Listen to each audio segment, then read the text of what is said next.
IMAX is about delivering an experience that you cannot replicate anywhere else except in an IMAX cinema. And it's best when it's actually filmed with an IMAX camera.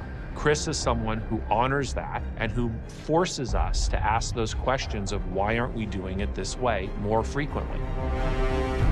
The camera department had to take a very experimental approach to the way we wanted to shoot the film with the IMAX cameras. We wanted to do a lot of handheld camera. We wanted to do a lot of camera mounts. We actually mounted on helmets. We mounted on spacesuits. We mounted on bodies. Really treating an IMAX camera like a GoPro camera. People said you could never handhold an IMAX camera. Well, he certainly proved that is a fallacy.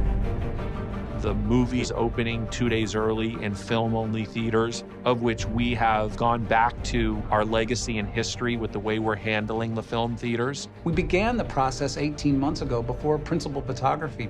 Talking to those theaters that were converting over from film to digital, we said, please hold on to that projector. You can't take the projector out of here. We're going to probably need that in the future. We put in rail systems for them so that they can keep their digital systems in place for some of the other product that they're playing, but they can also move their film projector into the prime position and be ready for this run of Interstellar. And we've really worked hard for over a year to make sure that this is going to be the vision that Chris Nolan has for his film in IMAX.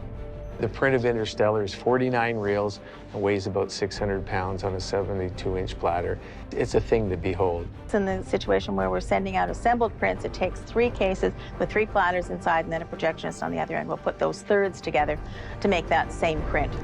We take no chances with a movie like this. There'll be a lot of people in the field that are going to be taking care of making sure those projections are good. The clock behind me shows how many days till the launch. That is not the end of it for us. The reality is we're geared up, we're ready, so that in those first 4 weeks of the release of this picture, we have got a tight team ready to go.